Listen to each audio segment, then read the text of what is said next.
నమస్తే. మహాత్మా గాంధీ ఒక మాట చెప్తాడు. నిజమైన స్వాతంత్రం ఏంది దేశానికేనంటే, ఈ దేశంలో ఒక మహిళ ఒంటరిగా అర్ధరాత్రి టైంలో అయినా సరే తను స్వాతంత్రంగా భయపడకుండా నడిచి వెళ్ళగలిగినటువంటి రోజే నిజమైన స్వాతంత్రం అని చెప్పిండు. అంటే ఆ మాటకు వస్తే ఇప్పుడు మరి అర్ధరాత్రి టైంలో కూడా మహిళలు ప్రయాణాలు చేస్తలేరా, ఉద్యోగాలకు వెళ్తారా అంటే వెళ్తున్నారు. కానీ స్వాతంత్రంగా వెళ్తున్నారా, భయపడుతూ వెళ్తున్నారు అనేది ఇక్కడ ఇంకొక ప్రశ్న. సరే, అదంతా కూడా ఇంకో సబ్జెక్టు. సో ఇప్పుడు ఈ మాట ఎందుకు చెప్తా ఉన్నాను నేనంటే, ఈ వీడియో చేస్తున్న టైంకి ఇవాళ ఆగస్టు 15 80వ స్వాతంత్ర దినోత్సవం రోజున ఈ వీడియో చేస్తా ఉన్నాను. ఇప్పుడు మాట్లాడబోయేటువంటి ఈ వీడియో కూడా జరిగింది 14వ తారీఖు అర్ధరాత్రి, అంటే ఆగస్టు 14 అర్ధరాత్రి రోజు జరిగినటువంటి సంఘటన గురించి మాట్లాడబోతున్నా. ఏం జరిగిందనంటే, ఇక్కడే హైదరాబాద్లోనే సైబరాబాద్ కమిషనరేట్ పరిధిలోని రామచంద్రపురం అని ఉంటుంది ఒక ఊరు. మనందరికీ తెలుసు, బిహెచ్ఏలు, అమీన్పూరు, మియాపూర్ దాటిన తర్వాత వస్తుంది ఆర్సీపురం అని కూడా అంటారు. అట్లాంటి మనకు చాలా వరకు తెలుస్తుంటది. సో రామచంద్రపురంలోని ఒక టెంపుల్ దగ్గర ఒక చిన్న టెంపుల్ ఉంటుంది. మీకు ఒక పక్కన ఫోటో కూడా వస్తుంది, చూడొచ్చు. సో ఆ టెంపుల్లో ఒక పూజారి పని చేస్తా ఉన్నాడు. సాధారణంగా పూజారి అన్న, అర్చకుడు అన్న చాలా వరకు అందరికి గౌరవం ఉంటుంది. సరే, ఆయన భక్తులకు అదేవిధంగా దేవతకు మధ్యలో ఆయన ఒక అనుసంధానకర్తగా ఉంటాడు. భక్తుల సమస్యలను కూడా ఎప్పటికప్పుడు అమ్మవారికి కానీ దేవుడికి కానీ చెప్తా ఉంటాడు అనేటువంటిది ఆ అర్చకుల మీద ఎక్కడైనా సరే చాలా వరకు గౌరవం ఉంటా ఉన్నట్టు పరిస్థితి. కానీ ఇప్పుడు ఒకసారి ఈ వీడియో చూడండి. మీరు ఈ వీడియో చూడండి, బ్లరింగ్ గానే ఉంది, అంటే బ్లర్ లేకుండా వేయడానికి లేదు ఈ వీడియో. ఈ వీడియో చూసిన తర్వాత ఒక్కసారి మాట్లాడదాం. ఈ వీడియో చూసిరండి ఒకసారి.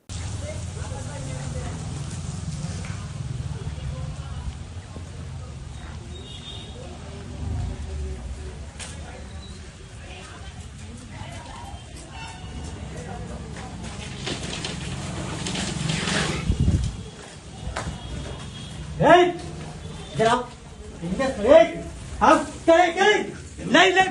Leave it! Leave it! Leave it! Leave it! Leave it! Leave it! Hey! Leave it! Hey! Move up! Leave it! Leave it! Hey! అమ్మగారు నువ్వేనా? సిగ్గుశరం ఉన్నా తాత నీకు నీ అమ్మ నాకు చెప్తా ఇంకా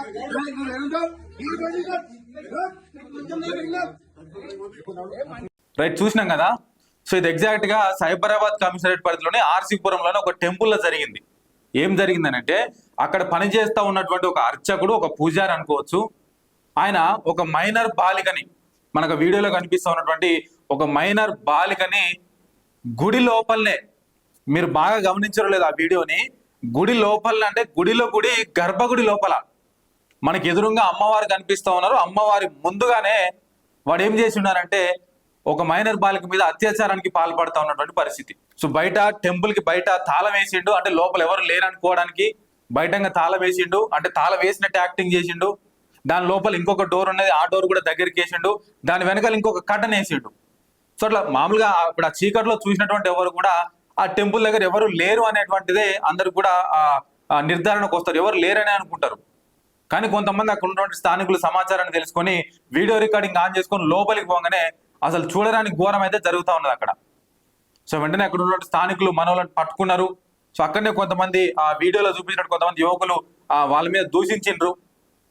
సో వీడియో అంతా చూసిన తర్వాత ఏమనిపిస్తా ఉన్నది, ఏం జరుగుతూ ఉన్నది, అసలు మతం పేరుతోని ఆచారాల పేరుతోని ఇదా చేసేది? కొంతమంది చేస్తున్నటువంటి ఇట్లాంటి చర్యల వల్ల, కొంతమంది చేస్తున్నటువంటి ఇట్లాంటి దుర్మార్గపు పనుల వల్ల మొత్తం వ్యవస్థకే పేరు వస్తూ ఉన్నటువంటి పరిస్థితి కదా. అంతే కదా. ఇవాళ మీ ఒక్కల వల్ల, మీరు చేస్తున్న ఆ చెడ్డ పనుల వల్ల యావత్ సమాజానికి ఒక చెడ్డ పేరు తీసుకొస్తా ఉన్నారు మీరు. ఏం బుద్ధి అది? ఇంకా మనం ఏ కాలంలో బతుకుతా ఉన్నాము? ఆ మైనర్ బాలిక, మేజర్ బాలిక, సరే ఎవరైనా కానీ ఏందా పాడు పని? ఆమెకి ఏం మాయమాటలు చెప్పిండు, ఏం చెప్పిండు, ఎట్లా ప్రలోభ పెట్టిండు, ఎందుకు ఆ గుళ్ళోకి తీసుకుపోవాల్సి వచ్చింది? ఇదే నా చేసేది.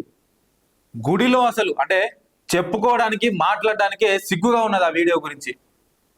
గుడిలో ఒక పూజారి ఒక అమ్మాయిని అత్యాచారం చేస్తా ఉన్నాడు గర్భగుడిలా.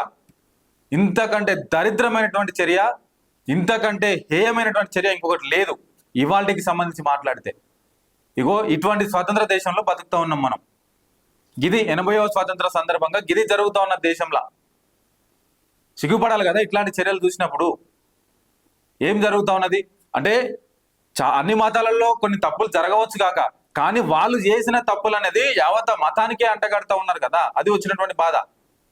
వీళ్ళు కొంతమంది చేసినటువంటి తప్పులు వాళ్ళ మొత్తం సమాజానికి ఆపాదించడం జరుగుతున్నది. సాధారణంగా ఎవరైనా అట్లే అంటారు. ఇప్పుడు రేపు బయట ఎవరైనా ఈ విషయం మీద మాట్లాడుతూ ఉన్నప్పుడు ఫలానా టెంపుల్లో జరిగింది, ఫలానా ఊర్లో జరిగిందని ఎవరు మాట్లాడరు.